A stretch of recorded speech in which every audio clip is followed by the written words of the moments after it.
juste les gens qui nous font confiance, rapidement, effectivement, ce sont essentiellement des gens qui ont beaucoup de données. Et tout à l'heure, j'ai vu un certain nombre d'informations intéressantes, mais parlons de la transactionnelle. Sur le transactionnel, ce n'est pas seulement un chiffre d'affaires, c'est un chiffre d'affaires tous les jours, avec différents produits, avec différentes marges, avec différentes régions, par différents canaux. Cette information-là, quand on arrive à la structurer et à la travailler un peu dans tous les sens, on découvre des choses qui sont vraiment étonnantes. Et qui, des fois, déjà, nous permet, parce que je ne travaille pas sur la prospection, mais déjà nous permet d'aller chercher du business additionnel. Alors, la donnée transactionnelle, je vais rentrer maintenant dans quelque chose de très très concret sur 4 chartes qui nous restent. C'est-à-dire, en fait, comment ça fonctionne. Quand on rencontre les entreprises, je ne parlerai pas de méthodologie, on est dans une méthodologie assez similaire à ce qu'on a vu tout à l'heure. Effectivement, on va travailler sur des audits techniques pour récupérer de l'information. Je ne vous parle pas de la partie juridique, évidemment, je ne vous parle pas non plus de la partie contrôle de sécurité, confidentialité. Il faut savoir que nous, chez Loyalty, la totalité des données sont hébergées chez nous. Il n'y a aucun hébergement externe pour des raisons de confidentialité. Parce que quand une entreprise veut bien, parce que c'est là l'enjeu, nous confier la totalité de sa base, c'est-à-dire ses marges, sa stratégie, ses produits, etc., c'est pas que ça court les rues, c'est qu'à un moment donné, il faut des vrais verrous, vous imaginez, de confidentialité et de sécurité technique. Alors, qu'est-ce que l'on fait? En fait, très rapidement, il y a 3 fichiers clés dans le monde du B2B qu'on a déjà. Hein. Je vais faire rapide, le fichier client, le fichier article et le fichier, ce qu'on avait appelé facturation, certains vont l'appeler mouvement, d'autres vont l'appeler stat. Ce sont des éléments qui sont très riches. Alors à l'intérieur, effectivement, sur le fichier client, vous allez retrouver des éléments, ce qu'on appelle typologiques ou qualifiants, ce qu'on a vu un peu tout à l'heure. Finalement, c'est quel établissement, c'est quel professionnel, qu'est-ce qu'il fait, dans quel métier, les codes APE, etc. Je vous fais grâce de ce genre de détails. Il y a tout ce qui va être l'article, qui est quand même un élément important, parce qu'on vend tous des produits, à un moment donné, à des professionnels.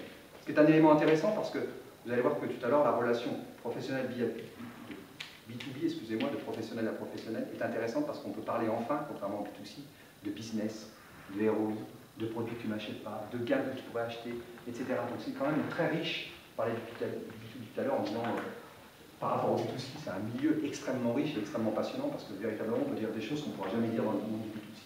Qu'est-ce que l'on fait de ces 3 fichiers? Je l'ai résumé à dire, moi, ce qui m'intéresse toujours, c'est une ligne par jour, par produit, par client. C'est-à-dire qu'on va avoir le plus petit dénominateur commun de ce qui se passe dans l'entreprise. Derrière, on va le structurer.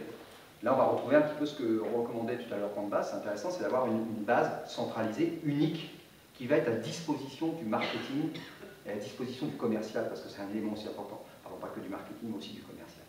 Ça, c'est un élément important, c'est-à-dire que cette base, elle est structurée, elle est souple, et je n'ai pas besoin d'attendre un an avant que la DSI veuille bien me sortir une statistique. Ça, c'est un élément important. Ensuite, on va la restructurer. C'est là où c'est important au niveau du B2B, c'est d'avoir une restructuration en ce qu'on appelle des unités de besoin. Il y a une très grande différence dans le monde du B2B entre les produits que je vends et les unités de besoin qu'achètent mes clients. Je vais donner un exemple, je vais essayer d'être le plus pragmatique ou le plus didactique possible. Si je prends par exemple un vendeur de nappes, parce que c'est facile, un vendeur de nappes, il vend des nappes en papier, il vend des nappes en soie, puis il vend des nappes en tissu. Évidemment, très clairement, pour lui, ce sont des produits différents, avec des marges différentes, c'est souvent des structures, avec les produits de luxe, etc. Mais honnêtement, le restaurant, il a besoin d'une nappe. L'unité de besoin, c'est bien la nappe. Donc on va reconstruire la base de données, pas sur une problématique de la personne qui vend, mais sur une problématique de la personne qui achète. Donc ça, c'est des éléments importants, parce que ça se fait qu'avec le marketing, et ça ne se fait qu'avec la connaissance métier qu'on peut avoir. Et là, pour le coup, c'est quand même l'entreprise qui a la connaissance métier, plus que des gens comme nous. Et en ça, ça nous donne un genre de base de données transactionnelles, souple, facile et assez riche. Qu'est-ce qu'on va en faire? On va en faire 2 choses. La première, c'est qu'on va l'enrichir de statistiques. Alors, je ne voulais pas vous sortir toutes les statistiques, ça serait inutile parce qu'elles sont évidemment assez spécifiques, mais des grands thèmes de statistiques, c'est intéressant. Le premier thème, c'est ce qu'on appelle, nous, les parcs modèles. Ce qui nous intéresse, nous, c'est le rythme cardiaque des clients. C'est-à-dire, véritablement, comment ils fonctionnent naturellement avec mon client, en tout cas avec son client. Ça, c'est un élément intéressant, parce que quand on fait ce genre d'analyse, on ne prend pas un an ou un mois, on prend 3 ans de statistiques. On va regarder ce qui s'est passé pendant 3 ans. On va regarder ce qui s'est passé par des différentes régions, des différents éléments, et on va en tirer ce qu'on appelle des bibliothèques comportementales. C'est-à-dire, très clairement, on va en tirer des enseignements de fond sur ce rythme cardiaque. Deuxième point, sans rentrer plus en détail, ce qu'on appelle les constants. Alors, les constants, c'est un élément, quand vous y avez goûté, quand vous êtes dans le monde des professionnels, c'est véritablement la situation de votre parc client nettoyée de tout phénomène exogène qui s'appelle la perte de clients, la gain de clients, le phénomène de changement géographique, etc. En fait, tous ces éléments polluent la performance réel d'achat d'un client. Ça, on va le nettoyer pour n'en tirer, j'ai envie de dire, que le juste, ce qu'on appelle le constant, véritablement nettoyer de tous ces phénomènes un peu parasitaires. Ensuite, on va faire ce qu'on appelle une segmentation structurelle ou une segmentation transactionnelle, peu importe. C'est-à-dire une segmentation qui a pour vocation à dire quand je gagne 100, quand mon entreprise gagne 100, elle est gagnée. Chez qui, mais comment et pourquoi? Je me fous, si je peux me permettre l'expression, de savoir quelle région, comment, etc.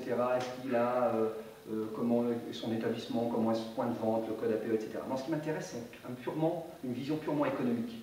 Quand j'ai 100 dans une entreprise, où se répartissent mes 100 chez mes clients par rapport à des critères qui peuvent évidemment être le chiffre d'affaires, mais surtout la façon dont on fait ce chiffre d'affaires. Est-ce que finalement c'est un mec qui m'achète toutes les unités de besoin? Est-ce qu'il me les achète suffisamment? Est-ce que celle qui m'achète me rapporte de la marge? Parce qu'entre vendre une nappe en soie et puis vendre une nappe en papier, je vous fais grâce de la marge qui peut être dégagée. Donc, tous ces éléments qui vont permettre de structurer l'entreprise et de dire, voilà, j'ai 10 000 clients, j'en ai 100 000, j'en ai 1 million, j'en ai 10 000, voici comment se répartissent mes clients dans mon chiffre d'affaires. Ça, c'est un élément important. Pourquoi? Parce que rien qu'avec une segmentation transactionnelle, je peux vous identifier de façon assez précise et statistique l'ensemble des potentiels que vous avez au sein de vos clients.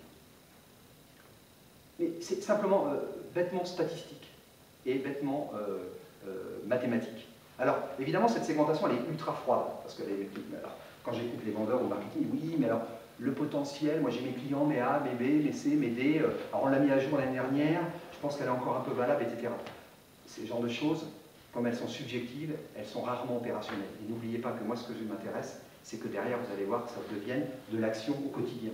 Donc très clairement, il faut que la segmentation, même si elle n'est pas ultra complexe, elle doit être ultra opérationnelle et révélatrice de la rentabilité de mon entreprise. Ce qu'on appelle les Parkmasters, je vous laisse deviner, ce sont effectivement la réalité des meilleurs clients sur lesquels on va pouvoir construire des étalons de performance dans l'entreprise. Les potentiels, vous aurez deviné, et ça va nous permettre d'avoir ce qu'on appelle le moteur du marketing intelligent, ou une base de marketing relationnel. Ça, c'est l'ensemble de mes données transactionnelles remises à jour toutes les semaines et tous les mois, avec l'ensemble de la vision de l'unité de besoin de mon client, et surtout une vision analytique qui me permet de calibrer l'ensemble des informations que j'ai à l'intérieur.